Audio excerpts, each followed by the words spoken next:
No hay fecha que no se cumpla, plazo que no se venza, ni deuda que no se pague. Hoy llegamos a la última emisión de esta primera temporada de Luis Carballés en vivo, y he escogido esta fecha precisamente para pagar una deuda que tengo pendiente con un extraordinario músico y mejor persona. Hoy toca hacer un programa diferente, dedicado a la música. Somos muchas las personas que consideramos que la música es un lenguaje universal, y hay quien se ha dedicado a demostrarlo científicamente.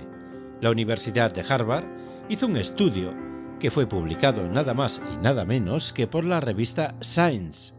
Recopilaron grabaciones musicales provenientes de 315 culturas distintas realizadas durante un siglo. O lo que es lo mismo, escucharon durante 5 años miles de grabaciones provenientes de todas partes del planeta. ¿Y sabéis qué fue lo que encontraron?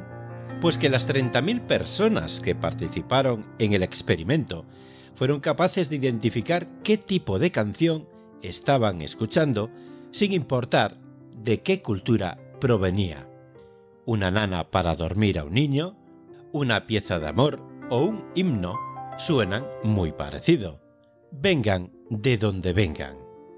Así, concluimos que la música tiene el sonido de la función para la que fue creada, ya que está moldeada por la psicología humana. Pongamos, por ejemplo, a Frédéric Chopin. Os puedo decir que en Asia, Chopin es un compositor todavía más apreciado que Mozart o Beethoven, a pesar de que proviene de una región cultural muy distinta a la de ellos, porque valoran en toda su dimensión el sentimiento tan íntimo, romántico y puro que transmite con su música. La ópera es otra de las pruebas más contundentes de la universalidad de la música. La Traviata de Giuseppe Verdi, cuyo argumento está tomado de La Dama de las Camelias de Alexandre Dumas, hijo, ha sido representada en los 5 continentes, ante un público que percibe las mismas emociones en cualquier rincón del planeta. La música acompaña nuestros momentos más dulces y también los más amargos, y es nuestra eterna compañera de vida. Si tenéis alguna duda acerca del poder mágico que tiene la música sobre todos los seres vivos, solo os contaré que se dice que cuando Confucio escuchó la música Shao, le pareció tan maravillosa y le embelesó tanto que perdió el sentido del gusto durante 3 meses y ni siquiera reconocía el sabor de la carne. A Confucio le encantaba la música y afirmaba que es por medio de la poesía que la mente se despierta, es por medio del decoro que el carácter se forma, es por medio de la música que uno madura.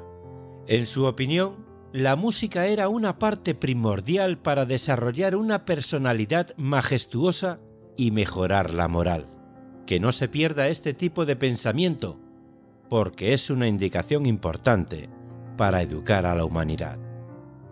Al principio os dije que tengo una deuda de honor, y como diría Don Quijote, fuérzame la ley de caballería a cumplir mi palabra antes que mi gusto. Hace tiempo conocí a través de las redes sociales a un músico, pianista extraordinario de fama internacional. Como sabéis bien, llevo años dedicándome a esto de la interpretación, y este hombre, sin conocerme de nada, me concedió el honor de poder utilizar toda su música para realizar mi trabajo. Este caballero, cuyo talento y generosidad no tienen límites, me concedió además el placer de hacerle una entrevista, escuchando como fondo una bellísima melodía, El amo de las hadas, que forma parte del disco homónimo. Tengo el gusto de recibir en esta casa a su autor e intérprete, Julio Mazziotti. Buenos días, buenas tardes o buenas noches, donde quiera que nos estés escuchando. Yo soy Luis Carballés y esto es Luis Carballés en vivo. Comenzamos.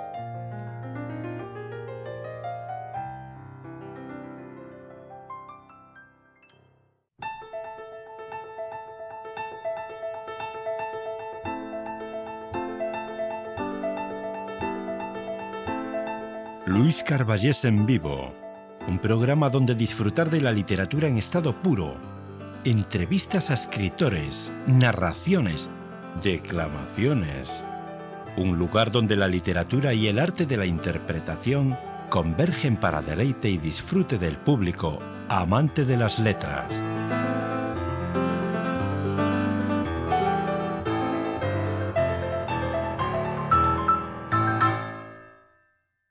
Julio Macciotti, es un gusto enorme para mí y para toda nuestra audiencia recibirte en esta casa. Bienvenido. Hola Luis. Bueno, la verdad estoy encantado de participar en tu programa y atentísimo a la introducción tan bonita que has hecho sobre la música. La verdad, a mí me encanta, por supuesto, la radio y bueno, y esa es la magia que tiene, ¿no? La radio. Es cómo uno puede compartir historias o, digamos, solamente con la narración del locutor. Así que bueno, estoy encantado porque, como te decía, me ha encantado toda la introducción, todo lo que has podido ilustrar sobre la música, sobre la historia de la música. La verdad que un placer, realmente. Y muchas gracias por invitarme. Pues bueno, muchas gracias por estos halagos tan bonitos, ¿no? Son merecidos. Gracias. Julio, naciste en Argentina y tienes ascendencia italiana. O sea, dos de los países que, musicalmente hablando, han aportado más a lo largo de la historia. Cuéntanos, Julio, ¿qué efectos causó este mestizaje cultural en un niño que desde pequeñito ya tenía muy claro que su pasión era la música? Así es, sí, es tal cual como dices.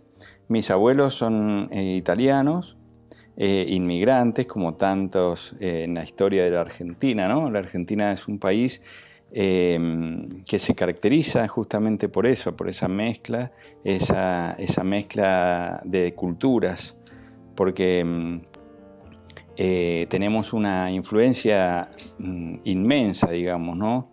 De la parte sobre todo de Italia y de España, básicamente, que era el mayor índice de inmigrantes, digamos.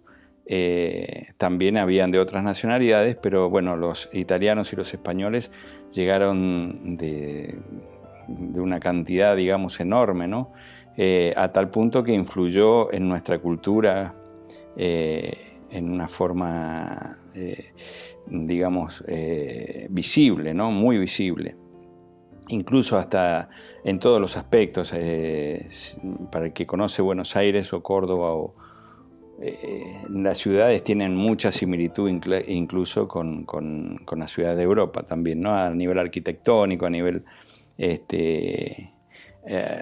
humano también, ¿no? A nivel a la cultura, Yo me acuerdo cuando la primera vez que fui a España y a Italia me parecía estar en casa, en cierta manera, por las costumbres, por las comidas, por los olores, son muy similares, no así en otros países, ¿no? del extranjero.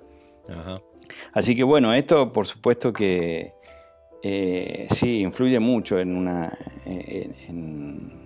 la cultura, digamos, nuestra, ¿no? Argentina, esa típica cultura argentina, esa mezcla que tenemos. Y bueno, sí, como bien dices, mis abuelos, mis antepasados son italianos, venían en este grupo de inmigrantes de principios del siglo pasado, del siglo XX. Del siglo XX. Así que bueno, y aquí mismo también se produce todo el tema del tango, ¿no? Y del folclore también argentino. Bueno, es una mezcla muy interesante, la verdad. Así que bueno, de toda esa mezcla surge un movimiento cultural también propio de acá en Argentina, ¿no? Claro, desde pequeño sí, también, como dices, yo siendo muy pequeñito, ya tenía una atracción muy fuerte con la música, muy fuerte. Todo lo que hiciera sonido con alguna altura tonal, sobre todo, ya me fascinaba. Me fascinaban, no sé, son esas cosas, ¿no? que no tienen demasiada explicación, porque en mi casa, si bien eran le gustaba mucho la música, pero no había ningún músico en mi familia. Así que no sé de dónde viene esta atracción tan fuerte, pero es real. Dicen por ahí que si la música fuera como el circo, los pianistas serían los domadores de fieras. El piano es el rey de los instrumentos musicales y a la vez uno de los más difíciles de tocar. ¿Cómo llegó a tu vida la oportunidad de aprender a tocar el piano, que además no es un instrumento asequible para mucha gente? Eso es toda una aventura para mí, porque para mí y para todos los chicos, digamos, o las chicas que les llama la atención este instrumento, ¿no? Yo creo que esto en alguna medida ha sido como una especie de necesidad o de vaticinio en mi caso, de que me iba a dedicar no solamente al piano, sino a la composición, ¿no? Como tú has dicho, el piano, la diferenciación que tiene con otros instrumentos es que es un resumen de la orquesta sinfónica y completo, ¿no? Tenemos en estas 88 notas del piano, podemos hacer las partes de un contrabajo, un contrafagot y las partes de un flautín, en el medio todos los instrumentos, ¿no?, de la orquesta. Entonces, esa posibilidad y además la polifonía, porque, por ejemplo, instrumentos de viento, sobre todo, son monofónicos, entonces tienen que hacer un sonido sucesivo al otro, no hay simultaneidad de sonidos. En cambio, el piano, al igual que algunos otros instrumentos, como la guitarra o el arpa, sí que son polifónicos, entonces por eso es que se dificulta un poquito, ¿no?, tanto la escritura como la lectura, porque tienes que hacer todas las partes de orquesta juntas, los bajos, los intermedios, los agudos, las melodías, el ritmo y todo ahí, ¿no? Así que eso da muchísimas posibilidades, por supuesto, a un instrumento. Yo siempre digo que todos los instrumentos tienen su parte maravillosa y expresiva, ¿no? Todos. Pero el piano, claro, tú puedes hacer un concierto de piano solo durante 1 hora y media y es muy variado. Y no pasa eso con los demás instrumentos, ¿no? Porque son un poquito como más... requieren, digamos, otro tipo de acompañamiento y esas cosas. No por esto quiero desmerecer ningún instrumento, por supuesto, son todos maravillosos, pero hablo solamente de las posibilidades que tiene el piano, o el órgano, o una guitarra, un arpa, o algo así, ¿no? Que no todos los instrumentos lo poseen, por supuesto. Claro, claro. Y bueno, y yendo a tu pregunta concreta, claro, yo...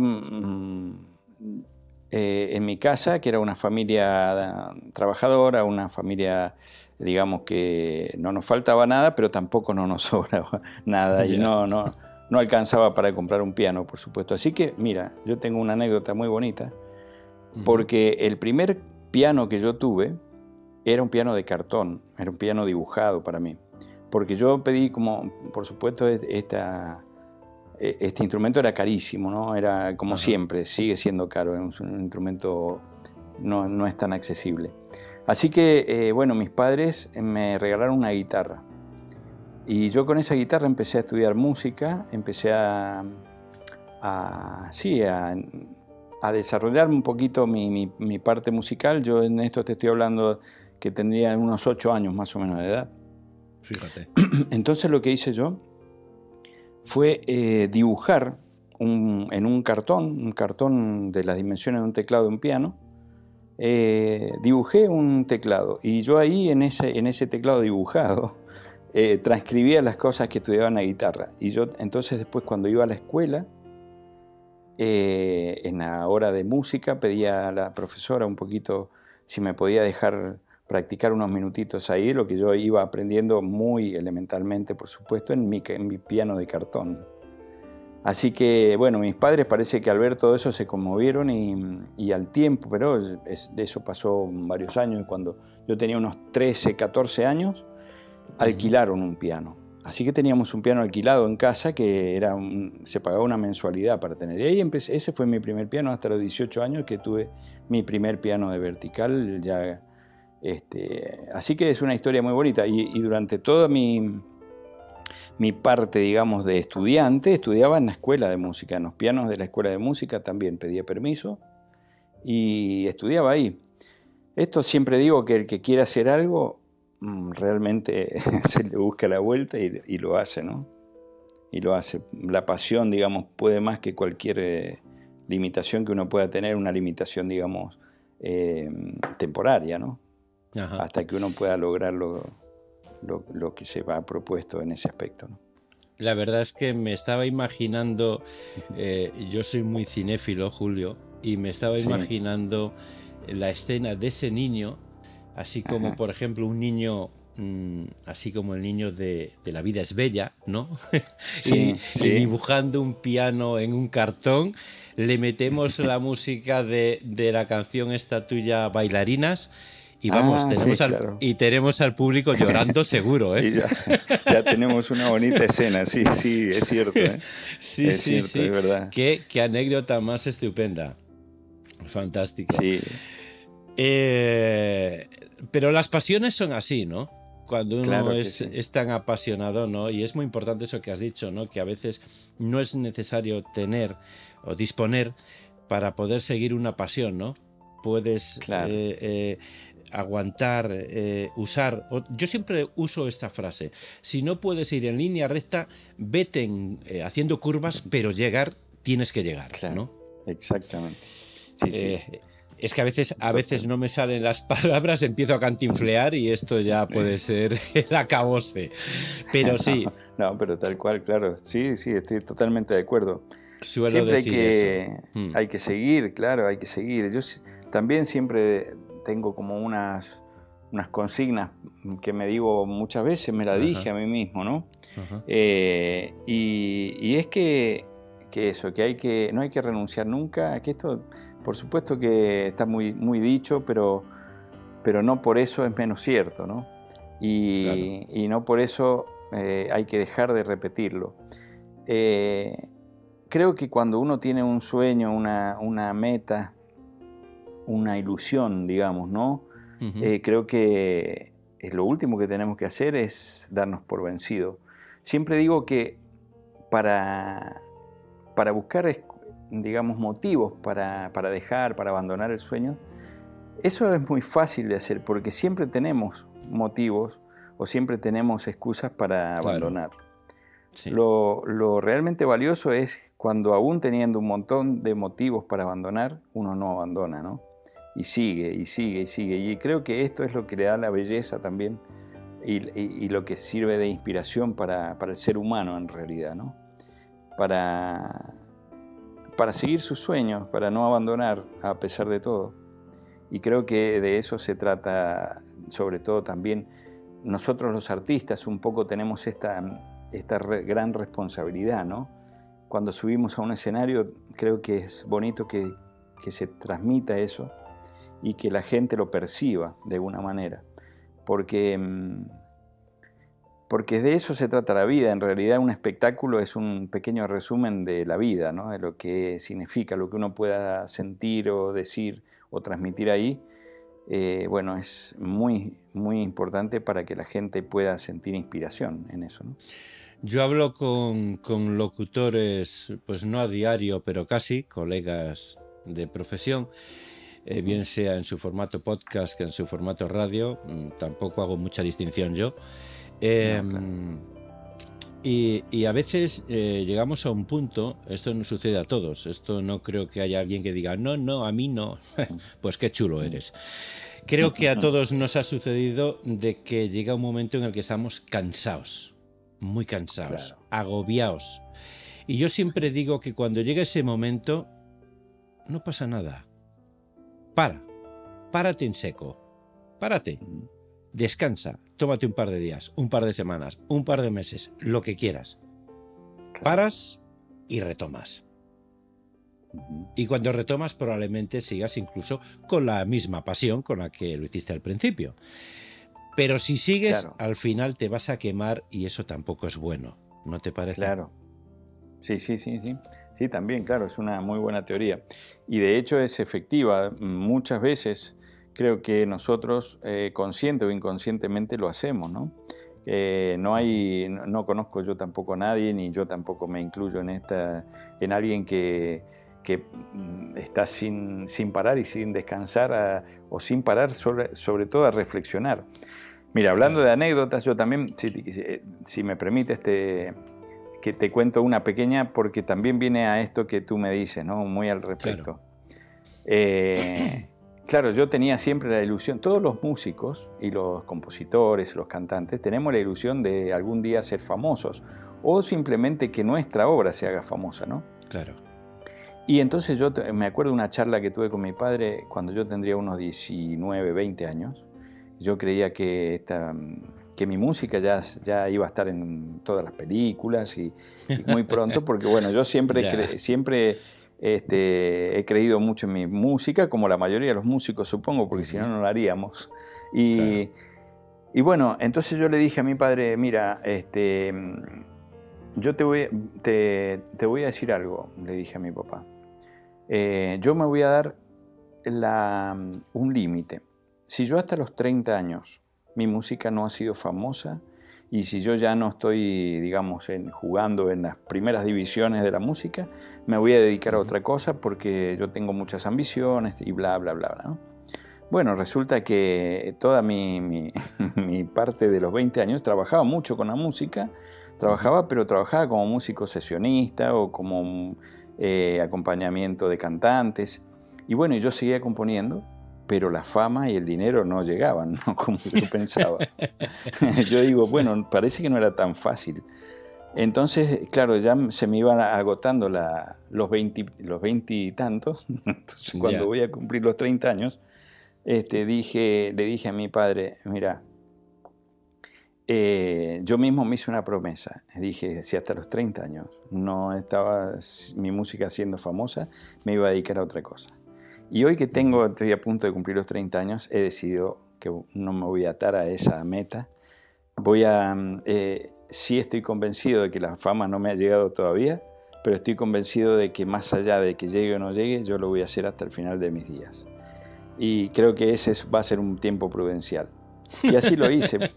Así que ya no me puse esta cuestión. Entonces, con esto quiero decir que lo mismo que decíamos recién, ¿no? Que los sueños no deben por qué tener un límite, ni de tiempo, ni de nada. Solamente hasta el último respiro que tengamos es, creo que lo más bonito, poder seguir con nuestro sueño intacto, ¿no? Sí, yo creo que sí. Yo creo que no hay nada más bonito que el que una persona haya tenido un sueño, persiga ese sueño y al final de su vida pueda decir que al menos intentó seguir su propio ser, ¿no? Su propia identidad. No hacer lo que otros querían que hiciese, sino lo que quiso hacer. Eso, yo creo que eso al final y al cabo es perseguir tu sueño, ¿no? Hacer lo que siempre quisiste hacer. Así es. Efectivamente. Bueno, pues nada, vamos a seguir. En tu canal de YouTube, Julio, encontramos una auténtica joya que nos emocionó, porque nos recuerda esas entrañables actuaciones, fíjate a quién voy a nombrar, A ver. Esas entrañables actuaciones de Frank Sinatra con su hija Nancy. Wow. Se trata de la composición Tema de Amor, en la cual haces un dúo maravilloso con tu hija Julieta Mazziotti. Ella cantando y tú al piano. ¿Haces frecuentemente estas colaboraciones con tus hijos? Mira, no son frecuentes, la verdad que no. Estos son cosas muy puntuales. Son algunos regalos que yo me hago y que intento hacer y compartirlos con el público, ¿no? Ajá. En el año 2016 yo presenté en mi ciudad natal, en el teatro más grande que hay aquí, que es el Teatro Independencia en Mendoza, es la sala mayor, digamos, presenté mi sexto disco, que se llamó Música para Cambiar el Mundo, que yo lo había presentado ya en muchas ciudades, otros países, pero yo me di como un gran gustada, digamos, ¿no? Porque estaba aquí en Mendoza, lo presenté acá, en esta ciudad natal, como te digo, donde viven mis hijos. Entonces lo que hice esa vez fue invitar a todos mis hijos al escenario porque todos tienen alguna habilidad musical, ¿no? Mi hija, Julieta, es mi primogénita, que yo le llamo, es mi hija mayor. Ajá. Y ella le gusta mucho escribir, entonces le dije, bueno, ya que te gusta cantar y escribir, ponle una letra al tema de amor y lo interpretamos juntos. Así que bueno, esa fue una noche inolvidable para todos porque fue como, sí, compartir, digamos, no solamente mi propio sueño, sino el sueño de compartir el escenario, nada más y menos que con mis hijos, que ninguno es profesional de la música ni nada. Así que la gente, la verdad que cuando veían, mucha gente tenía las lágrimas a flor de porque estábamos, y yo también en muchos momentos ya me aflojé y todo, porque claro, la parte afectiva de ahí fue muy importante, ¿no? Así que, bueno, claro.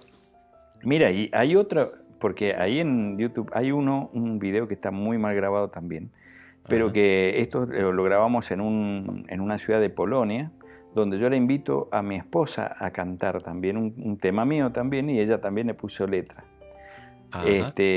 Así que bueno, y hay algunas cosas, y después hay unos videos también en trío con dos de mis hijos varones, uno tocando el bajo y otro tocando la batería. Pero no son habituales, la verdad que son como perlitas, ¿no? que están ahí en mi carrera, y son como unas grandes gustazos que nos damos a nivel familiar, a nivel afectivo, ¿no? Y lo compartimos con el público. Y bueno, por suerte han podido quedar registrados varios de esos momentos ahí en mi canal. La verdad es que cuanto menos es muy emotivo y para todo aquel artista, todo aquel que se considera artista y creativo, ¿no? Bien sea de la música o, bueno, en mi caso de la interpretación, creo que son de esos gustazos que, vamos, maravillosos, ¿no? Son momentos inolvidables, sí, inolvidables. Claro. Sí, oye, sí, y hablando de esto, Julio, ¿te planteas, después de hacer este tipo de cosas tan bonitas, ¿no?, con la familia, ¿te planteas el componer para otros cantantes o para otros artistas? Sinceramente no me lo he planteado. He tenido algunas propuestas así de cantantes, de hacer algunas colaboraciones, y no es que no me guste la idea, o sea, me gusta tocar con otra gente también, pero yo creo que lo que pasa en mi carrera también es que el formato mío, digamos, el formato de viaje, yo soy muy viajero. Y realmente, bueno, la música también ha sido una especie de puerta que me ha abierto la posibilidad de viajar muchísimo, conocer muchas ciudades, muchos teatros, muchos escenarios. Y claro, el formato que yo tengo es músico solista de piano. Entonces yo viajo solamente con mi maleta y nada más, porque los pianos siempre están, los provee la sala, digamos, ¿no?, de conciertos. Claro. Así que esta manera de viajar a mí es muy sencilla a nivel de contratación incluso. Entonces eso a mí me hace tener esta posibilidad de pasar de un hemisferio al otro varias veces por año, o de un continente al otro, o viajar, presentar mi música.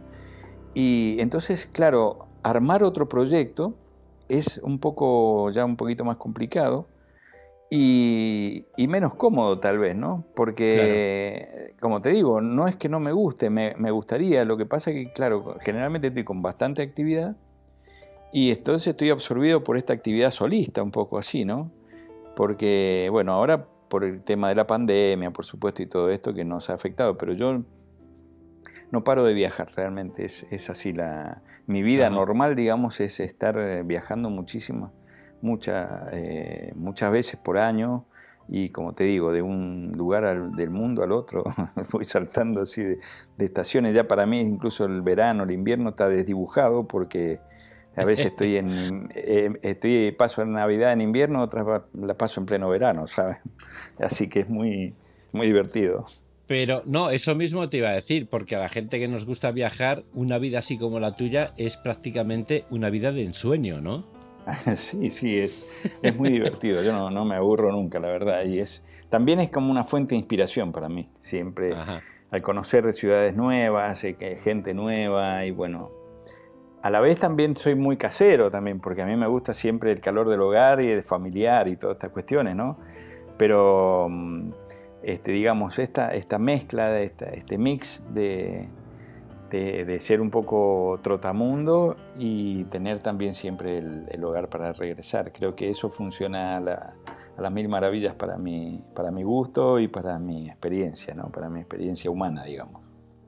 Hace un momento comentabas el tema de que, bueno, viajas mucho y como eres pianista, pues viajas solo. Es decir, no te puedes llevar el piano, ¿no? Donde llegas, allí te encuentras con un piano, con tu instrumento de trabajo. Sí. Y aquí viene la pregunta. ¿Qué haces cuando viajas a dar un recital y te das cuenta de que el instrumento no tiene las cualidades que tú requieres para hacer una buena interpretación? Seguro que te ha pasado alguna vez.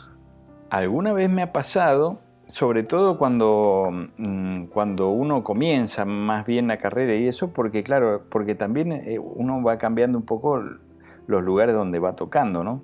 Uh-huh. Cuando tú tocas en salas, digamos, estándar de conciertos, este problema generalmente no se da, porque las salas donde van a ofrecer un concierto de piano solista, ajá, generalmente lo que uno pide en la parte de contratación es que el piano que sea un piano de concierto y que esté chequeado por el técnico de piano. Hay una figura, digamos, en esto que es fundamental, que es la parte técnica del piano. Generalmente uno se pone en contacto con el técnico y el técnico te garantiza, digamos, la calidad del mantenimiento del piano y la calidad del instrumento. Entonces, en estos niveles así generalmente no suele ocurrir, pero no siempre pasa eso, sobre todo cuando vas a lugares, qué sé yo, si vas a un lugar ya donde vas un poco más a la aventura, ¿no? Ahí sí, porque te puedes encontrar un piano demasiado antiguo, o que las cuerdas o el mecanismo del piano es una máquina muy compleja, ¿ves? Y requiere, es como si fuera un Fórmula 1, yo siempre lo relaciono con la Fórmula 1 de los coches, ¿no?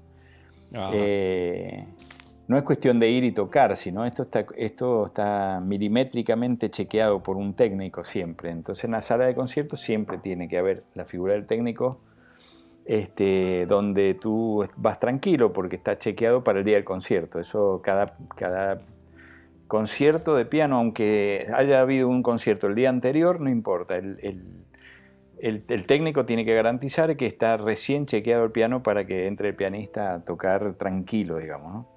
Ajá. Y no obstante esto, siempre también se pactan 2 ensayos, generalmente, como mínimo. Entonces uno va y se familiariza un poco con el piano, sobre todo con la sala, porque los pianos de concierto son muy estándares, digamos, ¿no? Alguna que otra diferencia entre alguna marca y otra, pero bueno, es como te digo, como si fueran 2 Fórmula 1 y bueno, uno un poquito, no sé, qué sé yo, a lo mejor los agudos son mínimamente más brillantes que otro, pero generalmente cumplen siempre con los requerimientos técnicos y los requerimientos del pianista, ¿no? Así que cuando ya estás en un círculo de salas buenas, esto no se presenta. Pero lo cual no significa que si uno va a hacer, qué sé yo, alguna vez me tocó hacer conciertos en hospitales, por ejemplo, o en escuelas, y entonces, bueno, uno, ¿qué hace? ¿Cuál es la solución de esto, Luis? Es bajar la expectativa y saber que uno no va a una sala de conciertos, ¿no? Claro, entonces tiene que ser, bueno, voy a una escuela, entonces voy a intentar hacer como si este piano funcionara un piano de concierto y hacer lo que se puede hacer con el piano, ¿no? Y ya está. Y la gente igual lo disfruta porque no está en una sala de concierto, está en una escuela o en un hospital. Claro. Y entonces, bueno, la expectativa es muy diferente.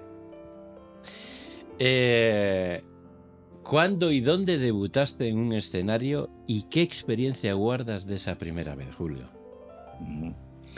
Bueno, para mí la primera vez que toqué en un piano de cola, digamos, un piano de concierto, fue en la misma escuela de música donde yo estudiaba, que era una escuela, la Escuela de Música de la Universidad Nacional de Cuyo, que es de la región de la Argentina donde yo nací y de donde yo estudié. Ahí en la Escuela de Música tenían un auditorio, digamos, y yo tendría calculo que tendría 16 años, una cosa así, cuando estudiaba, ya estaba estudiando piano, digamos. Y ahí di mi primer concierto y tenía unos nervios tremendos, me acuerdo. Porque, claro, era música clásica. La música clásica siempre genera este nerviosismo porque tienes que ser impecable, ¿no? Ahí no hay manera de, como decimos nosotros, de escaparle alguna nota, alguna tecla, porque se nota y la gente lo conoce.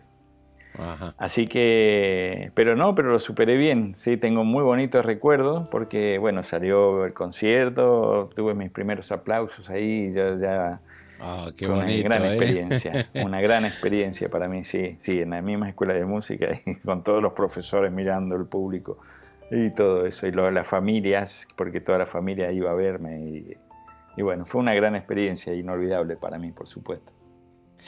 ¿La música clásica es la élite de la música?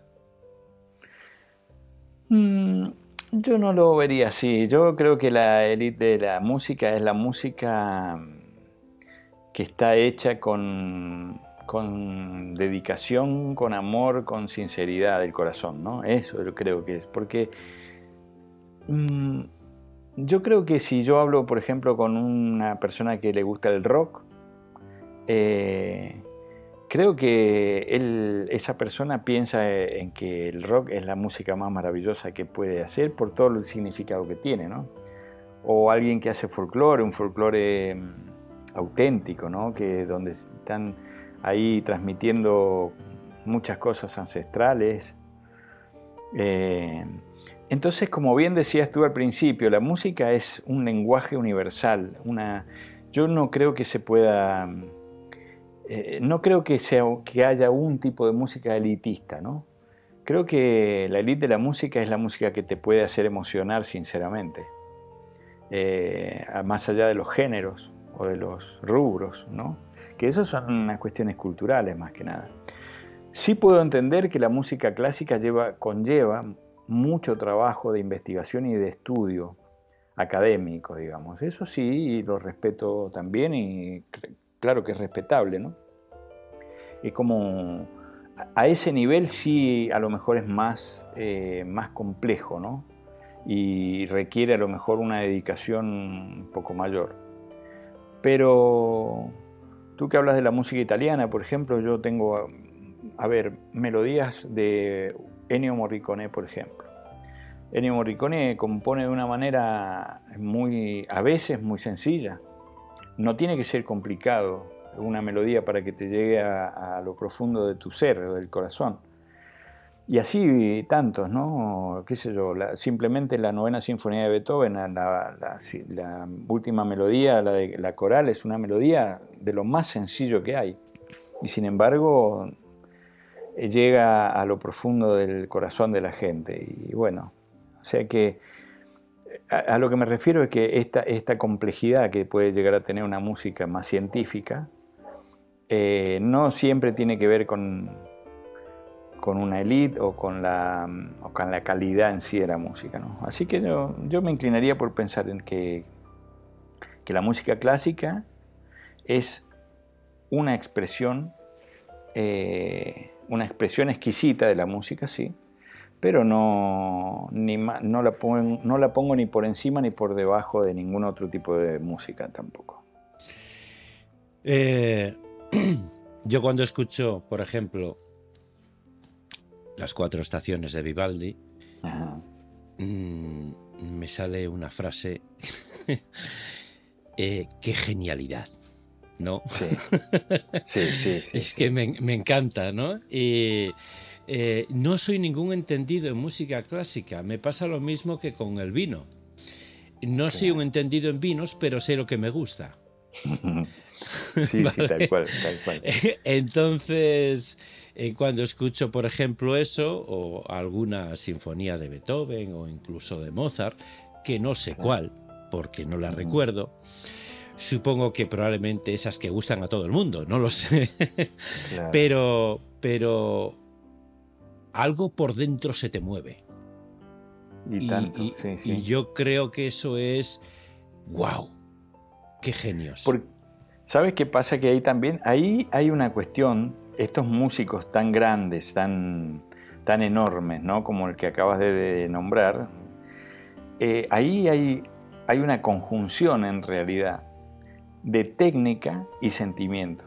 Por eso es que estas obras son sublimes, eh, un- porque claro, existe esto. Nosotros cuando estudiamos morfología musical o composición o contrapunto, hay fórmulas para componer. Y si tú te riges por esas fórmulas, seguramente va a sonar correcta la música, porque está bien construida. Ahora, Ajá, la diferencia es cuando, aparte de la buena construcción, tú lo haces con el alma, con el corazón, que eso es lo que no se puede enseñar, digamos, eso no se puede claro, inventar o encontrar en una universidad. El músico creativo muchas veces, creo que tú conocerás también, sobre todo en la música popular se da, hay muchos músicos que no saben música, o sea, muchos cantantes que no saben música y sin embargo llegan a los corazones de la gente. Entonces, ¿qué pasa con un Vivaldi, un Chopin, un Beethoven?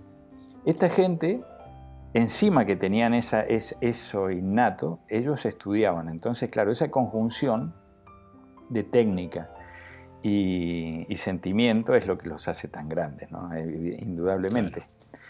Porque, claro, es que superan cualquier barrera del conocimiento y del sentimiento humano. Te van al corazón directo.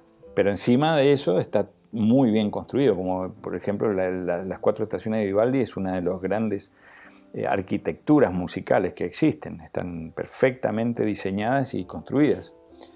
Así que claro, tienes que ser una piedra para no moverte con ese tipo de música, ¿no? Está tan completa, digamos, ¿no? De Mozart se dice incluso que tenía sinestesia, lo cual Ajá, facilitaba también su claro. genialidad con la música, ¿no? Sí, La sí, sí. sinestesia, para todo aquel que no lo sepa, bueno, pues es, digamos, un superpoder que Sí. tenemos todos cuando nacemos, pero que alrededor de los 3 años desaparece. En el Ujú. caso de Wolfgang Amadeus Mozart, no desapareció. Y la sinestesia, una de las cosas que padece o disfruta el que la tiene, es que, por ejemplo, el sonido puede verlo. Wow. Entonces, de esa manera, si no recuerdo mal, creo que lo puede ver en formas de colores, con diferentes colores, el Qué sonido. increíble. Qué increíble. Entonces, claro, el señor Mozart tenía ventaja. Claro, sí, Sí, sí. tenía Hay ventaja, ¿no? claro, hay un montón de anécdotas sobre Mozart y él, por ejemplo, una de ellas justamente era esa capacidad de reproducir la música que escuchaba como si nada, ¿no? O sea, él se sentaba al piano Claro. y podía recordar la música que escuchaba y bueno, y también así escribirla. Hay un estudio hecho de Mozart que a una persona, digamos, a un copista, le costaría encontrar el tiempo de reescribir toda la obra de Mozart. Así que este hombre no paraba de escribir música, lo hacía con una velocidad impresionante. Claro. Y bueno, pero sí, son esos casos, ¿no? Que uno se pregunta si eran realmente de este planeta, porque Sí, sí. sí, eran notables, muy, muy, muy grandes, muy llamativos, ¿no? Muy fuera de serie, ¿no? En todo lo que es Bueno, la música. y por supuesto que nosotros, pues eternamente agradecidos de que hayan Sí, pasado por este plano terrenal, ¿no? claro que sí, claro que sí. ¿Cuántas cosas nos dejaron? en este último año y medio, tan difícil para todos, estuviste imparable grabando un disco y haciendo conciertos a través de tus redes sociales. En tiempos de pandemia vio la luz tu último álbum, El desvelo de los ilustrados. Me encanta este título, Julio. Ajá. Bueno, cuéntanos. Claro, si te gustan los libros, seguramente, si te gustan las letras, que yo veo que tu programa está muy centrado en las letras también y todas estas cuestiones de los escritores. Cuéntanos, Julio, por qué precisamente el nombre del álbum y qué podemos encontrar en él. Bueno, yo cuando compongo, digamos, la música, muchas veces la compongo sin tener claro el título, ¿no? Ajá. El título para mí siempre es como el último paso de la obra, porque, digamos, para mí la música instrumental es como un lenguaje aparte, ¿no? Esto no lo digo yo ni me lo invento, sino que hay muchas personas que catalogan a la música como un lenguaje. Ajá. Es un idioma, es como una especie de idioma también, ¿no? Entonces, bueno, para mí este lenguaje, bueno, yo es sentarme al piano y expresar lo que estoy sintiendo, lo que estoy intentando crear. Así que luego, cuando ya me encuentro con la obra más o menos redondeada, ahí me pongo a escuchar y me pongo yo como en oyente y digo, a ver cómo se puede llamar esta obra o de qué va. Porque generalmente la música es instrumental, pero casi siempre uno se inspira en algo, ¿no? Se inspira en alguna historia o en algún estado de ánimo, en algún lugar o en alguna persona. Entonces, bueno, una vez que lo escucho, entonces digo, claro, este disco está constituido por 14 composiciones, 12 nuevas y 2 recreadas de discos anteriores. Y bueno, cuando yo escucho todo el disco, claro, digo, este es un disco de la pandemia, es un disco hecho en el encierro, a diferencia de los 7 discos anteriores que yo tengo, que generalmente están inspirados por mis viajes, por mis vivencias, digamos, ¿no? Por lugares. Este es un disco de confinamiento, prácticamente, porque digo, bueno, yo tenía una serie de conciertos por Europa el año pasado, que los tuvimos que reprogramar y suspender, por supuesto. Yo venía llegando de México, de hacer unos conciertos en México, pasaba por Argentina y de Argentina tenía que pasar a Francia. Después tenía que ir a Polonia, a Italia, a España. Y bueno, de repente nos encontramos con el mes de marzo del confinamiento. Así que estábamos encerrados en casa y bueno, yo con mi piano aquí digo, bueno, ahora ¿a qué se puede inventar? Entonces empecé a componer. Y bueno, hice estas 12 composiciones. Y uno de los temas se llamó El desvelo de los ilustrados y me gustó para darle el nombre al disco. Porque para mí esta especie de... yo sé que en esto, por supuesto, podemos tener ideas muy diferentes las personas y todas son respetables.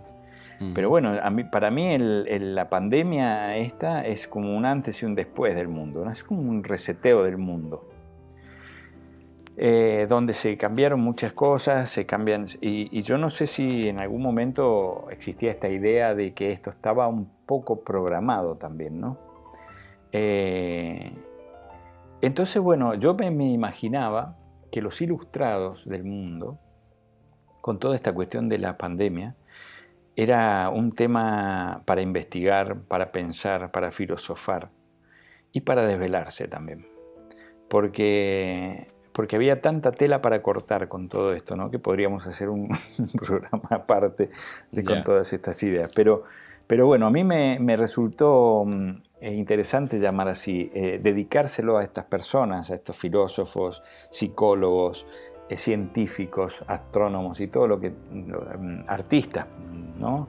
Y la humanidad en general, de pensar, de hacer como tú decías hace un rato, de parar, pensar un poco, a ver qué estamos haciendo bien, qué estamos haciendo mal, qué sentido tiene la vida y aprovecharlo, ¿no? Y bueno, estas crisis de alguna manera nos traen desvelos, sí, nos cuesta conciliar los sueños, conciliar el sueño. Y sobre todo si eres ilustrado. En algún momento yo pensaba en las personas que realmente entienden o pueden pensar o aportar sus pensamientos filosóficos, ¿no? Entonces, por eso dediqué este disco al desvelo de los ilustrados. Así es. Y eso es, bueno, espero que responda un poco tu pregunta, ¿no? Te tengo que comentar que, bueno, Sí. y comentar a nuestra audiencia que en un momento dado, yo hablo con Julio y le comento, oye, mira, que es que voy a sacar un relato de Edgar Allan Poe y tal, y bueno, Julio encantado. Julio me dice, no, tranquilo, coge lo que quieras, ya me avisarás cuando lo publiques y tal.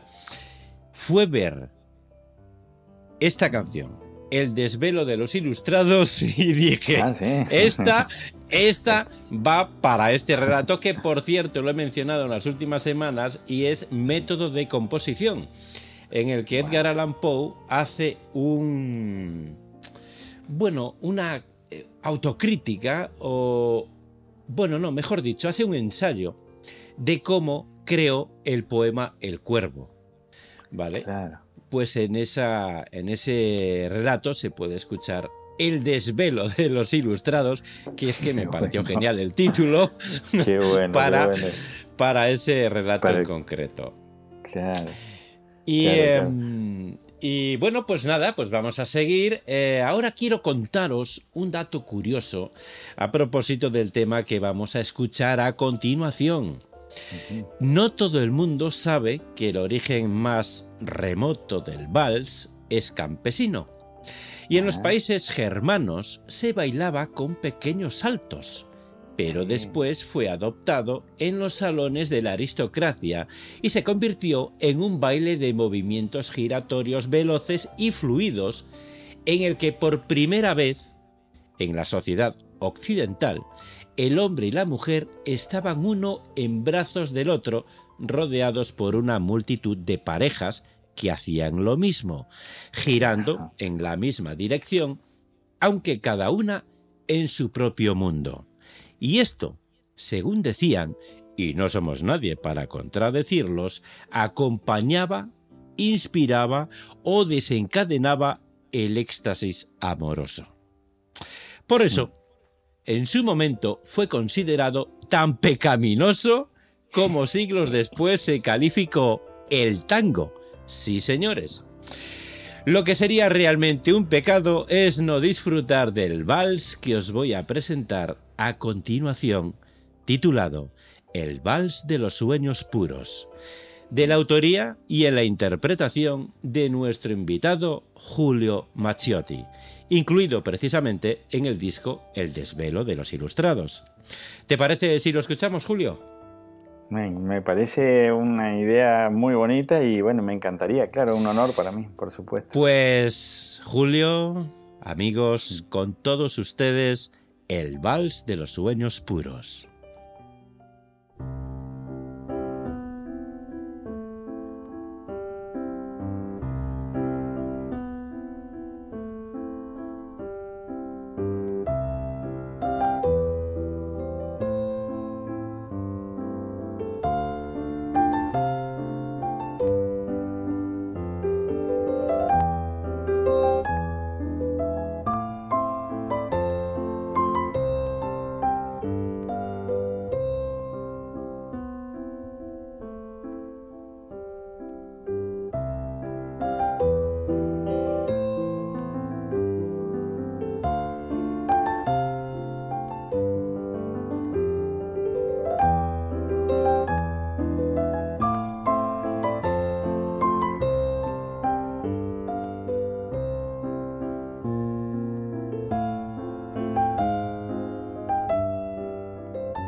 He visto, Julio, que disfrutas enormemente interpretando tu música en escenarios abiertos, También. en paisajes naturales verdaderamente hermosos. ¿Cuál es la diferencia para ti como intérprete entre presentarte en un recinto cerrado con público o hacerlo al aire libre con la naturaleza como único testigo? Ujú.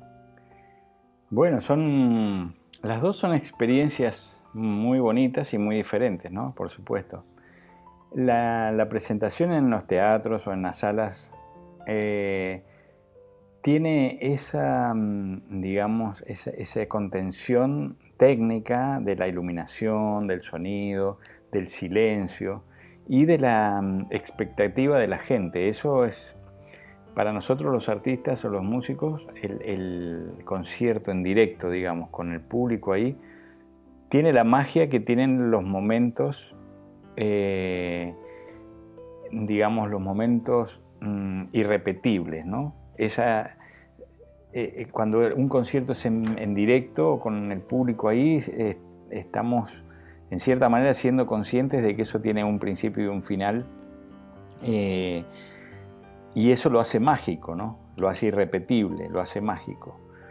Eso es una experiencia muy, muy bonita y que yo al menos, yo tengo siempre la sensación de que cuando voy por la mitad del concierto, la sensación de que esto no termine pronto, ¿ves? Yo lo disfruto tanto y me siento ahí como con una comunión con la gente, ¿no? Es algo, una experiencia que es difícil describirla con palabras, ¿no? Pero te diría, esa es la magia que tiene ese momento. Lo otro es la conexión que uno hace con la misma naturaleza, en realidad, que es otra cosa, ¿no? Ahí hay como una cosa de contemplación, de admiración por el cosmos, por el paisaje, por la naturaleza. Entonces uno de alguna manera ahí, la conexión no es con la parte humana, sino ya con la parte un poco más cósmica, ¿no? Y bueno, y tenemos la suerte de poder registrar ese momento también de alguna manera y compartirlo de otra manera con la gente, porque ahí ya cuando uno tiene una especie de película hecha o de video, ya no es un momento irrepetible, sino que uno lo puede repetir todas las veces que quiera, ¿no? Y revivirlo. Entonces son dos experiencias muy diferentes, pero para sintetizarlas de alguna manera, yo diría esa, ¿no? Que la presentación en directo, en vivo, en un escenario con el público, es una conexión humana e indescriptible. Y lo otro ya es otro tipo de conexión más cósmica, sería, ¿no? No obstante esto, mística, he tenido, ¿no? Claro, exactamente. No obstante ello, he tenido algunas posibilidades de hacer algún concierto en vivo al aire libre. Que eso también es maravilloso, porque ahí se conjuga todo, ¿no? Me acuerdo una vez hice, por ejemplo, un concierto en un monasterio, en el patio de un monasterio en la isla de Mallorca, y era al aire libre, era con un preciosísimo piano de cola, gran cola, también chequeado por el técnico, estaba todo impecable, pero al aire libre. Y eso fue una experiencia también muy, muy bonita, porque era como poco habitual, digamos, ¿no? Poco habitual, porque era como la síntesis de ambas cosas. Estar al aire libre, estar con un sonido natural, con un paisaje precioso, nada menos que en Mallorca, que es un lugar paradisíaco realmente. Y bueno, y también con público ahí, así que eso fue, la verdad que fue una experiencia muy bonita. En esa experiencia, ¿qué más se puede pedir, no? Claro, exactamente. Tú dices, bueno, ya con esto, estos momentos son los que uno guarda en el corazón, ¿no? Claro. Y para revivirlos en el recuerdo una y mil veces, por supuesto. Efectivamente. Las personas que no dominamos un instrumento musical, bueno, nos quedamos asombradas cuando vemos a una persona que tiene un dominio como el que tú tienes con el piano. Pero más asombrados todavía nos quedamos cuando vemos un concierto para varios pianos.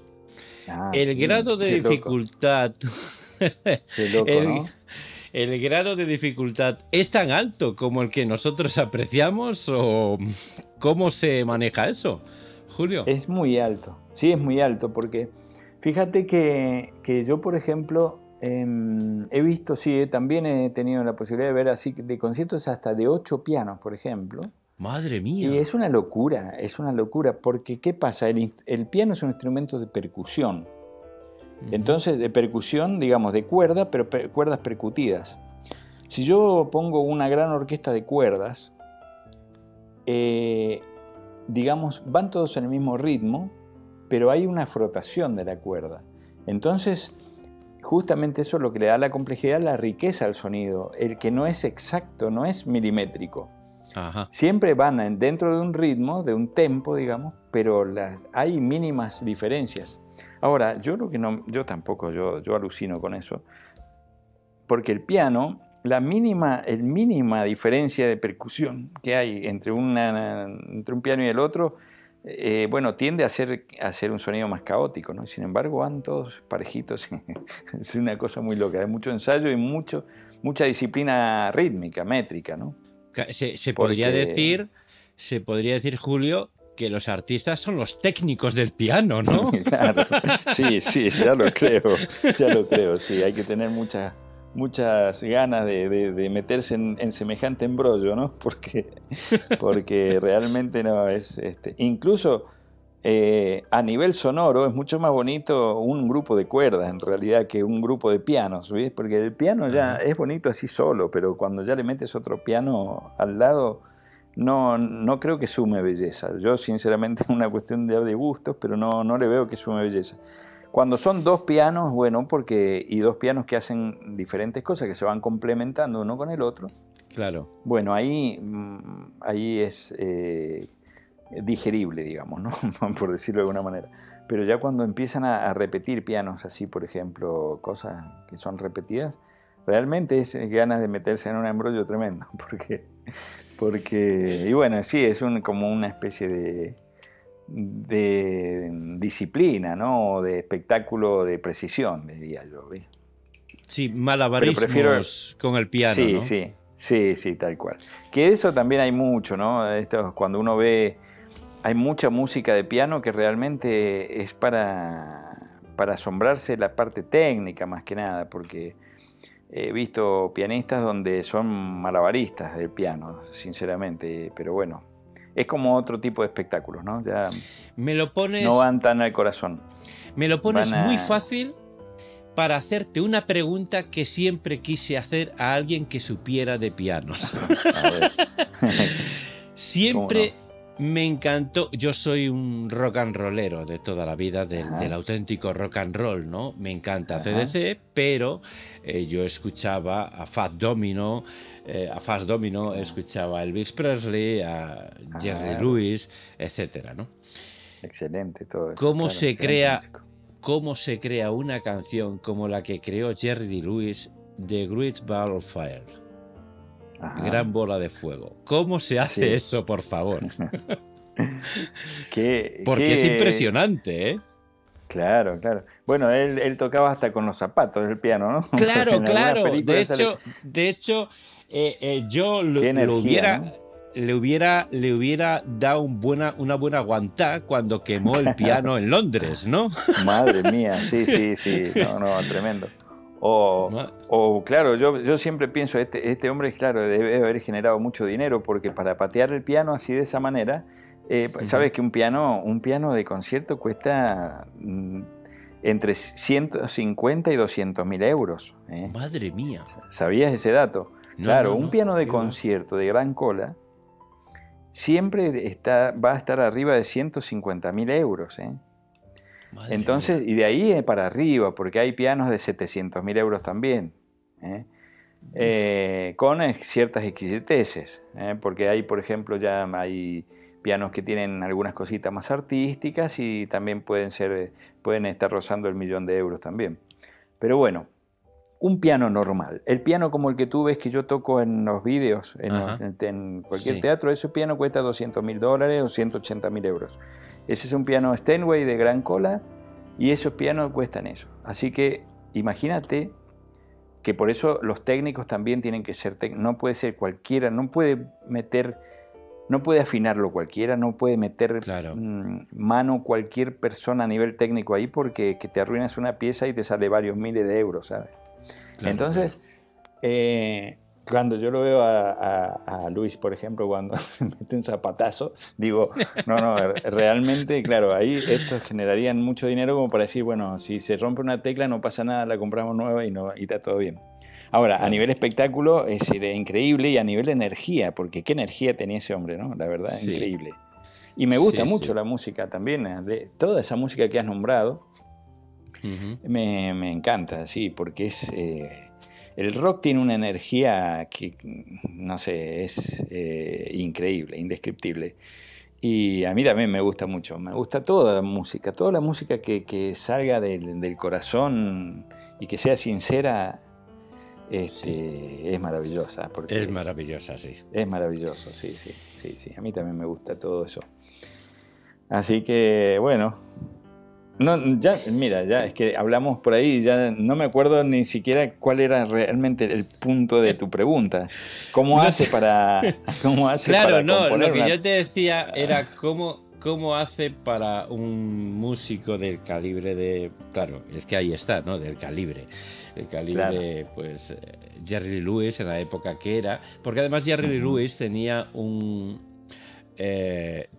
espina clavada que era Elvis, que se llamaba Elvis Presley, esa espina, ¿no?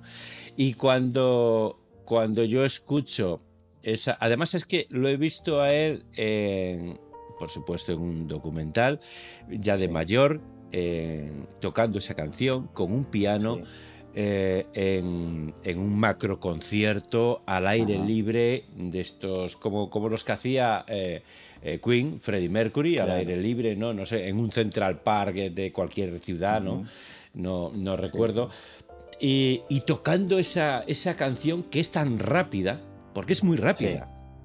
Rápida, ¿vale? Y moviendo las manos como si le fuera la vida en ello. O sea, es tremendo. Y la pregunta era esa, ¿no? ¿Cómo se...? Cuánta agilidad, ¿no? Cuánta agilidad mental y supongo que de técnica y de un montón de cosas hay que tener para crear una canción como esa, que es imposible que no menes el cuerpo escuchando esa canción. Es imposible. Claro, lógico. No, eso te penetra por los huesos, ¿viste? Ese tipo de música, y además él lo hacía con tal convicción. Por eso yo digo siempre también que es tan importante creer en lo que uno hace, ¿no? Porque, claro, él estaba convencido de su música, de sus canciones.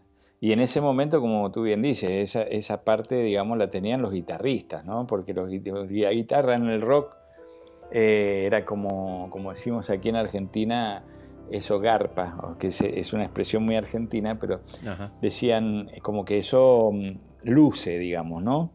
El guitarrista, o qué sé yo, de los Beatles, o Elvis Presley con sus guitarras al hombro pero claro, en ese momento el pianista tocando el pianista, eso era mucho menos común, ¿no? Y sin embargo él, bueno, lo impuso de tal manera que era único, ¿no?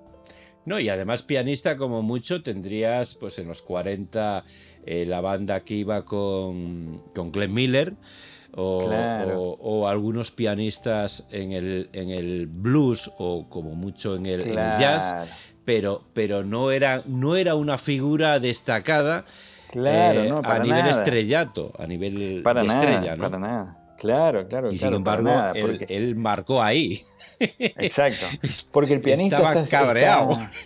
Claro, el pianista es un instrumentista que está atado a su instrumento, digamos, no se puede desplazar por el escenario, no podemos hacer ese tipo de espectáculo. Sin embargo, él lo hacía, claro, hasta se paraba, levantaba las piernas, bueno, qué sé yo, hacía todo un show ahí. Sí, montaba un show bastante grande el tipo este. Sí. Argentina es probablemente el país latinoamericano con más ritmos musicales originarios. El tango, la milonga, el cuarteto o el malambo son, por mencionar algunos. De hecho, el tango fue declarado en el año 2009 Patrimonio Intangible de la Humanidad. Así es. Sí, esto no ha pasado, que yo sepa, con ninguna otra música. A pesar de que tú interpretas casi exclusivamente música de tu autoría, en tu canal de YouTube te hemos escuchado interpretando algunos tangos como Adiós Nonino, del gran Astor Piazzolla, o El día que me quieras, y Por una cabeza, de Carlos Gardel. La verdad es que nos ha encantado y nos dejas con ganas de más, Julio. ¿Has pensado en grabar un disco de tangos? La verdad, nunca me lo he planteado como un proyecto de grabar así, pero por una simple razón, es que yo soy, digamos, tengo un respeto muy grande por los músicos de tango, ¿no? Los músicos de tango yo creo que también tienen un lenguaje muy, muy particular. La música de tango es muy compleja también, es como la música clásica. Si te fijas, la mayoría de las orquestas típicas de tango, por eso también el tango trasciende a nivel internacional y trasciende con mucha fuerza, porque para tocar tango tienes que estudiar mucho también, ¿no? Pero tiene una riqueza de ritmos y de armonías que no tiene nada que envidiarle a la música académica, digamos, ¿no? Ajá. Porque es muy, muy compleja de tocar. Y como te digo, casi siempre las orquestas típicas tienen que saber leer música, saber respetar arreglos, claro. Tienen ritmos muy sincopados, muy complejos también. Entonces, la música, bueno, esto lo lleva a la máxima expresión el gran Astor Piazzolla, por supuesto. Y donde él renueva un poco también el tango clásico del siglo XX, pero él le da una vuelta más de tuerca cuando, bueno, también él era un hombre sumamente formado a nivel musical y lleva, digamos, la música ciudadana, como él la llamaba, música de tango, al nivel de orquesta sinfónica. De hecho, yo ahora no me canso de ver en muchos lugares del mundo donde las orquestas sinfónicas interpretan la música de Piazzolla. Claro. Pero bueno, yo le tengo mucho respeto a los tangueros en general. Entonces lo que sí me permití hacer, por ejemplo, en estas son versiones libres, ¿no? Por ejemplo, Adiós Nonino, o Por una cabeza, también tengo una versión de Libertango, o bueno, alguna que otra que ahora no se me viene a la cabeza, pero yo lo que hice, y lo aclaro ahí, son versiones libres, digamos. O sea, El día que me quieras también, del gran Carlos Gardel. Y son versiones libres que yo las pongo como un recreo para mí también, pero casualmente gustan bastante también, ¿no? Siempre he recibido comentarios muy afectuosos de estas versiones. Pero nunca me lo he planteado realmente como un proyecto así de grabar. Pero creo que está bien de vez en cuando sí incursionar un poquito en otras músicas y entretenerse un poco y divertirse también, ¿no? Un poco para mí eso, Adiós Nonino, es como una diversión para mí y una licencia que me tomo, digo, bueno, en hacer una versión libre de este tema y bueno, y solo eso, ¿no? Con mucha humildad lo hago, por supuesto. Supongo que también te sirve un poquito para ver cómo responde el público, ¿no? Porque no olvidemos que el tango es como algo muy sagrado. Sí. Y depende cómo toques, o sea, cómo toques el tema, claro. Te pueden echar a los perros o te pueden dar besos. Sí, tal cual, sí, tal cual. Entonces, bueno, por suerte, a mí, el público en general, yo a veces sí que lo he incluido en algún concierto así como un bis o algo así, y sobre todo cuando he estado, por ejemplo, en Estados Unidos entonces, porque les gusta mucho el tango. Entonces, por ahí lo hago como una especie de... el año pasado también hice un concierto en la radio Katowice de Polonia. Y también me pidieron un bici como un obsequio. Digo, bueno, como vengo de tan lejos y de Argentina, voy a hacer un pequeño homenaje a la música argentina. Claro. Y hice un tango. Y la verdad que la gente es muy afectuosa. Yo explota con un aplauso ahí de agradecimiento y la verdad que les gusta mucho, sí, les gusta. Qué bonito. Pero lo hago así. Sí. Qué bonito cuando suceden esas cosas. Sí, la verdad que sí. La verdad que sí. El afecto de la gente es impagable, la verdad. Por supuesto. Desde que nuestra directora creativa, María Fernández, escuchó tu versión de El día que me quieras de Gardel, pues nada, se encaprichó en que teníamos que incluirla en este programa. Pero incluso bueno, sé que te pidió permiso directamente para poder incluirla, ¿no? Y sí. Como sé que no te pudiste negar, bueno, pues para gusto de María y de toda nuestra audiencia, a continuación escucharemos El día que me quieras de Carlos Gardel en esta versión que maravillosamente has hecho. Así que, si te parece, gracias. Julio, vamos a escucharla. Adelante, adelante.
Es una pasada, Julio. Bueno, muchas gracias. Es wow. Muchas gracias. No estaba equivocada, María Fernández. Muchas gracias.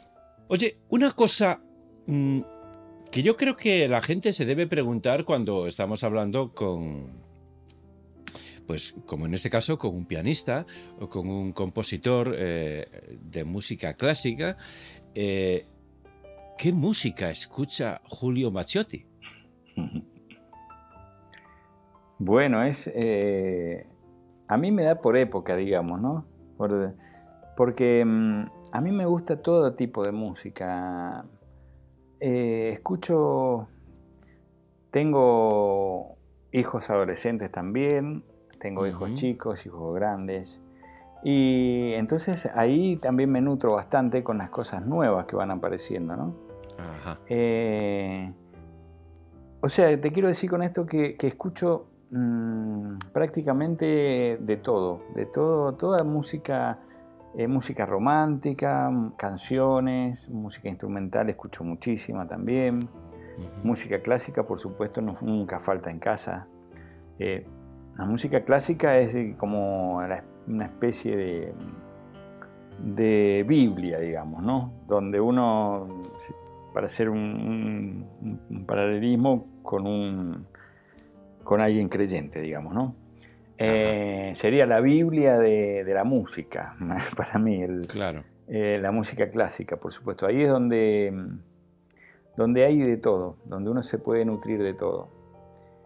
Algunas canciones, muchas de las canciones populares, muchas de las canciones actuales están muy relacionadas con la música clásica y con las estructuras armónicas de la música clásica. Así que eso es como una garantía de que eso funciona bien. Pero todo tipo de música. Me gusta, qué sé yo, el rock, me gusta el tango, me gusta el folclore, la música celta. Bueno, de todo un poco, la verdad. De todo, de todo. No podría definir un género solamente para música. Yo siempre digo que también esto está muy dicho, pero sigo sosteniendo que es la gran división de la música, entre la música que te transmite algo y la que solamente sirve para, no sé, para entretener o para... Pero la música que te eleva de alguna manera, ¿no? Esa música es la que yo definiría como el gran lenguaje de la música, lo que es. Fíjate, lo que te genera algo para mejorar, para sentirte como que te elevas, ¿no? Fíjate que a mí, yo creo que uno de los... Fíjate qué barbaridad voy a decir, Julio. Uno de los mejores inventos. Sí. Uno de los mejores inventos ha sido la música épica. También, claro. Es que, o sea... Y por cierto, estoy suscrito a un canal en YouTube que me llamó mucho la atención en una ocasión porque estaba preparando un programa de noticias y estaba buscando entradas y cortinas y tal para cambiar de un tema a otro, etcétera, ¿no? Y resulta que tiene música para todo. Es decir, música para estados de ánimo, ¿sabes? Para que te encuentres positivo, optimista. Y yo siempre digo una cosa, da igual cómo estés.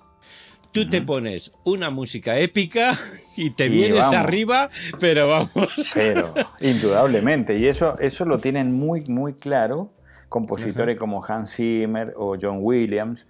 De hecho, te iba a hablar de Hans Zimmer precisamente porque ellos son referentes.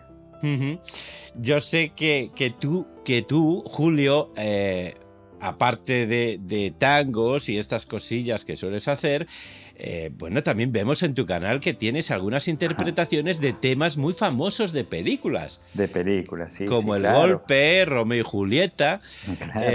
Claro. Entiendo que también eres un apasionado del cine y claro, te quería preguntar, ¿te encantaría, te gustaría, aceptarías hacer la banda sonora de una película? Me fascinaría, es uno de los sueños pendientes que tengo, claro. Sí, me encantaría. Sí, es uno de los grandes sueños que tengo.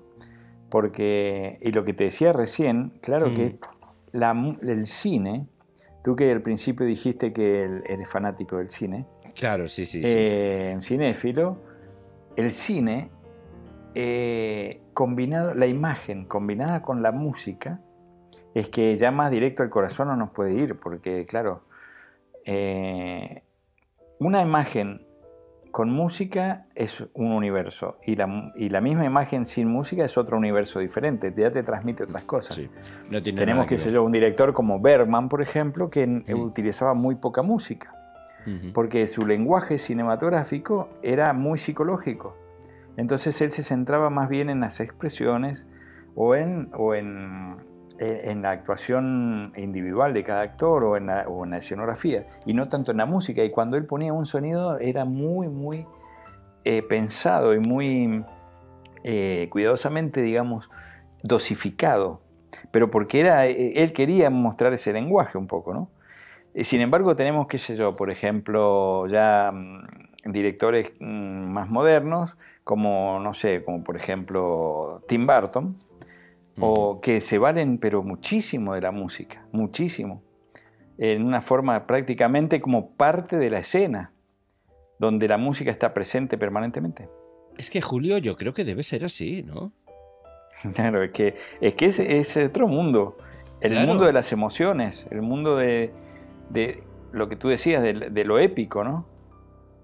Ahí todos nos ponemos como Superman con la música esa. Claro, efectivamente. O sea, cuando escuchamos esta, me parece que se Claro. llama así, fanfarria que creó Zimmer para Sí. los Piratas del Caribe, vamos, no me digas que Claro. no te levantas del asiento. Por favor, claro, Es claro. que O vamos, John Williams con o La John Guerra de las Williams, Galaxias, por ejemplo. por ejemplo, Qué obra. o mira, hay uno que me gusta mucho que es Nick Glennie Smith, que hizo la banda sonora del Hombre de la Máscara de Hierro. Sí, Eso es tremendo. Fantástico. Pero fantástico, tremendo. Sí. Sí. ¿Sabes? Entonces, Sí, hay muchos, la película sí, y tú ves ahí, estás viendo a un Leonardo DiCaprio maravilloso, estás viendo a un... Ay, no me acuerdo ahora cómo se llama. Gabriel Byrne, maravilloso, que hacía de D'Artagnan. Sí, D'Artagnan. Ya, pero si la música de Glennie Smith, eso No, pierde claro, la música. el 60%, por muy Claro, buenos la que música. sean. Claro. Sí, la música un ingrediente indispensable para ese tipo de películas, porque las películas épicas justamente, o de aventuras, bueno, la música es un ingrediente pero indispensable, ¿no? Para lograr el efecto que logran. Sí, Claro, pero incluso, me acuerdo aunque... otra, por ejemplo... Sí, perdón. No, te decía que incluso en el drama, un Sí. giro de la escena y de repente un tambor de percusión o Claro. o sea, O un violín wow, solo, por ejemplo. un violín, que me encantan los violines, me encantan el sonido del violín. Claro. No, eso te maravilloso. llega al alma, te perfora el alma. La verdad que Claro. está tan bien... Claro, el lenguaje es tan rico, el lenguaje del cine. El cine es magia pura. Para mí es uno de las artes más maravillosas que hay.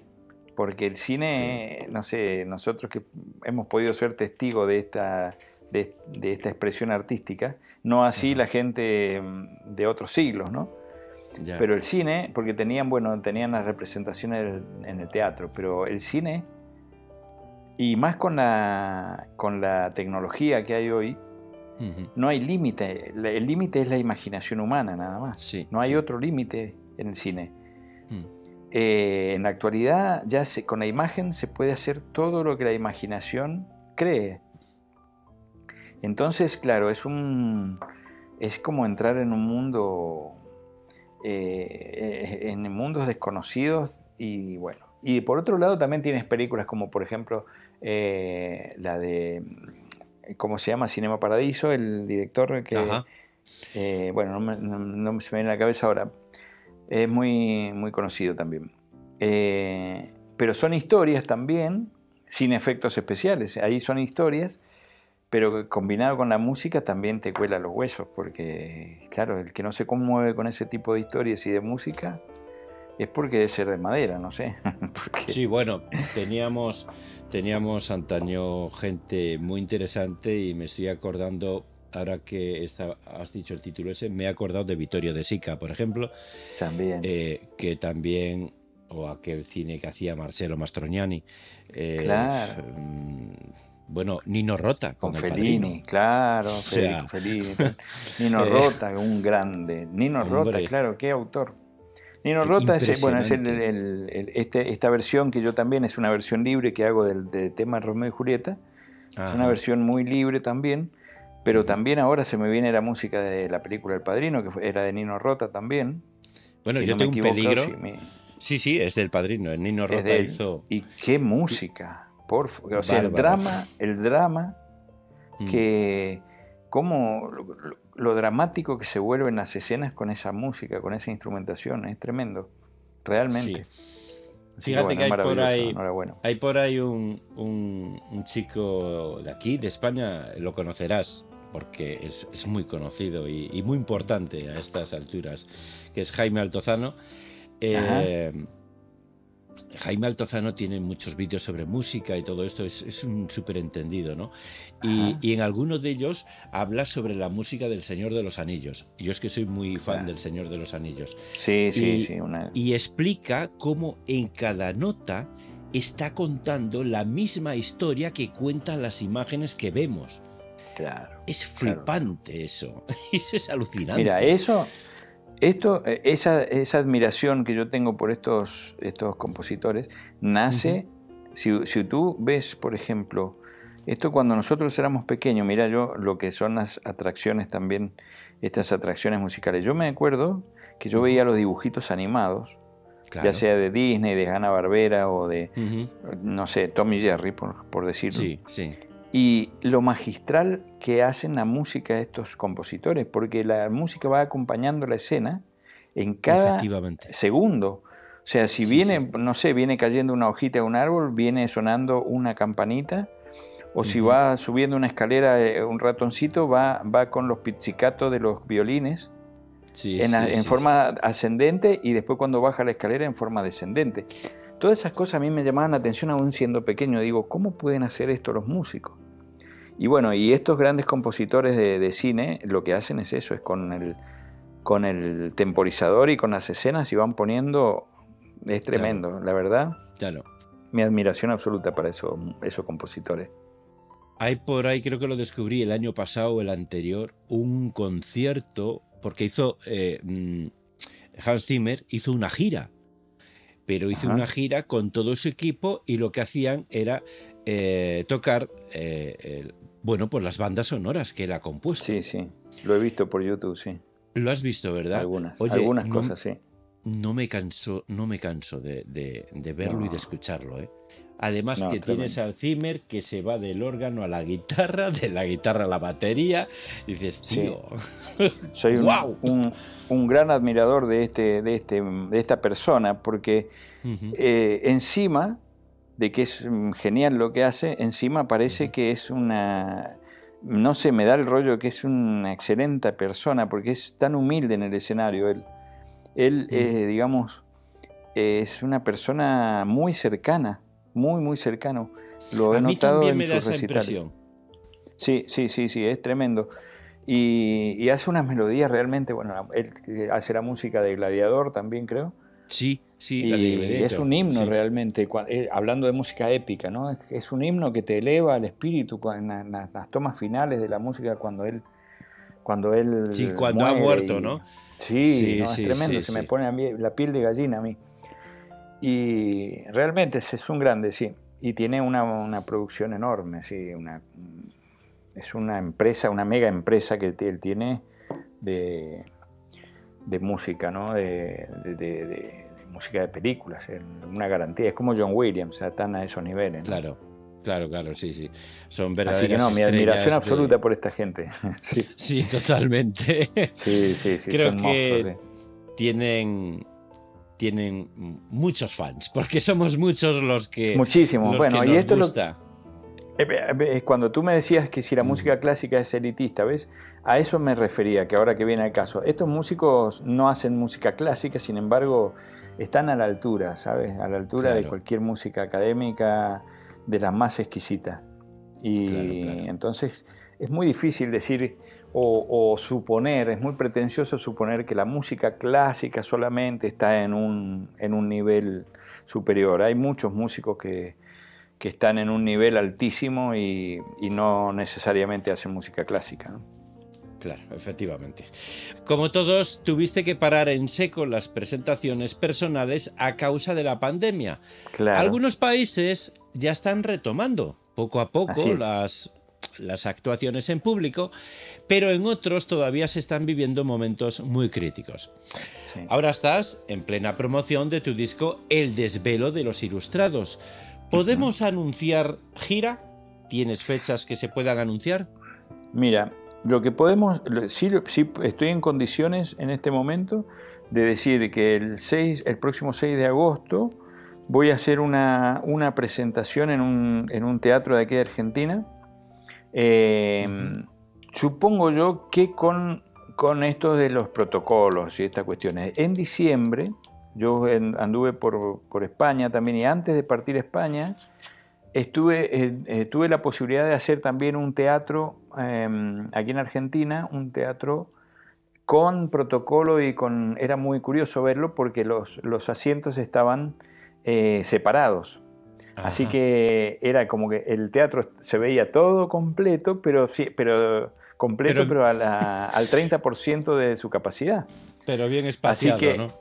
Bien espaciado, así que era como ahí yo un poco compartí también en mis redes un poquito esa experiencia, con algunas fotos e imágenes. Y esto fue en diciembre. Estoy haciendo, digamos, presentaciones de conciertos muy atado a las posibilidades que tenemos de restricciones. Entonces, claro, el 6 de agosto tengo mi próximo concierto en un teatro, y después ya posiblemente dé una vuelta por Europa también a partir de agosto, después de ese concierto, pero no tengo fecha todavía del todo cerrada. Sí tengo algunos conciertos pendientes, como te digo, que fueron los que se suspendieron, que es en París, en Madrid, en Katowice, que es una ciudad de Polonia, y en Florencia, de Italia. Pero estamos sujetos todavía. Estos conciertos yo espero poder hacerlos aquí en este año, en lo que resta del año. Ajá. Pero tenía una gira también por aquí, por algunos países de Sudamérica, como Bolivia, Chile y Argentina, por supuesto. Pero estamos sujetos a ver cómo sigue esta cuestión de las restricciones, porque por eso es que no me atrevo a dar las fechas ciertas, ya los lugares exactos, porque puedo ser impreciso, ¿sabes? Y no me gusta anunciar algo. Ahora sí, el próximo teatro sí tengo la fecha confirmada, el 6 de agosto, Teatro Independencia de la ciudad de Mendoza. Eso sí, pero es lo único que tengo cerrado al 100%. Lo otro estamos sujetos a ver, todavía estoy esperando de las productoras a ver qué me dicen, pero bueno, con muchísimas ganas, por supuesto, de salir. Estoy como un gato enjaulado, porque estoy acostumbrado Avísanos cuando aterrices por Madrid, porque sí, me encantaría, claro sí. Me encantaría poder ir a verte, ¿vale? Claro sí. Amigos, os prometí que tendríamos una charla fantástica, acompañada de música maravillosa, y así ha sido. Julio, quiero agradecerte de forma muy especial tu presencia, porque sé que eres una persona muy ocupada, que vives viajando, que además nos lo has contado, viajando constantemente, y aprecio este momento pues en todo su valor. Esta es tu casa, Julio, y estaré encantado de recibirte cuantas veces quieras venir a charlar a este programa. ¿Cómo no? Te tomo la palabra, Luis, y bueno, para mí Madrid es un punto, digamos, de casi obligado cada año. Y así que te tomo la palabra, y cuando esté por Madrid seguramente te voy a hacer un toquecito para que charlemos y que te cuente un poquito y le cuente a tu audiencia por qué lugares de Madrid andaré, o de España. Y bueno, y el agradecido soy yo, porque la verdad que ha sido una charla súper amena, muy distendida, y la he pasado realmente muy bien. Así que te lo agradezco enormemente, y también que hayas hecho este honor para mí de hacer esta entrevista con tanto tiempo también, ¿no? Así que bueno, muchísimas gracias, Luis. Un gran abrazo. Un placer, Julio, un abrazo enorme, y como te digo, cuando quieras, llámame, y aquí hacemos un programa en menos que canta un gallo. Así lo haré, así lo haré. Fuerte abrazo, Julio. ¿Cómo no? Un gran abrazo. Siempre lo digo, todo lo bueno llega a su fin. No solo hemos llegado al final de esta entrevista, sino también al final de esta temporada, que podéis revivir cuantas veces queráis a través de nuestra página de Facebook, nuestro canal de YouTube y nuestro podcast Luis Carballés en vivo. Me encantaría contaros que nos vamos a la playa, pero no os voy a mentir, Luis Carballés en Vivo se va de vacaciones por un tiempo para permitirle a Producciones Carballés avanzar con infinidad de proyectos que afortunadamente tenemos en lista de espera. Quiero agradeceros la confianza que habéis depositado en mí y en mi equipo de trabajo. Agradezco de manera especial a Virginia Bonilla haber confiado en nosotros y a todas y cada una de las personas que han visitado este programa durante estos 6 meses. Todos vosotros habéis sido únicos y especiales, y los momentos que nos habéis regalado en este espacio no tienen precio. Nunca nos imaginamos que este proyecto nos iba a reportar tanto crecimiento, satisfacciones y reconocimiento. A todos vosotros, gracias. A todos nuestros amigos escritores y artistas en general, os recuerdo que aunque no estemos al aire durante algunas semanas, seguimos trabajando con normalidad y nuestros canales de contacto siguen abiertos, por si queréis hacernos algún encargo o reservar vuestra fecha para la próxima temporada. Nos podéis contactar a través de nuestras redes sociales, Facebook, Instagram y Twitter, o escribirnos un correo a contacto@produccionescarballés.com o divisioncreativa@produccionescarballés.com. Por último, quiero agradecer a nuestra audiencia su fidelidad semana tras semana. Sin vosotros, Luis Carballés en Vivo no existiría. Terminando el verano, regresaremos con muchas sorpresas que os van a encantar. Mientras tanto, no olvidéis seguirnos en nuestras redes y activar las notificaciones, porque Producciones Carballés va a tener muchos estrenos que no os podéis perder. Yo soy Luis Carballés y esto fue Luis Carballés en Vivo. A todos, gracias. Hasta la próxima.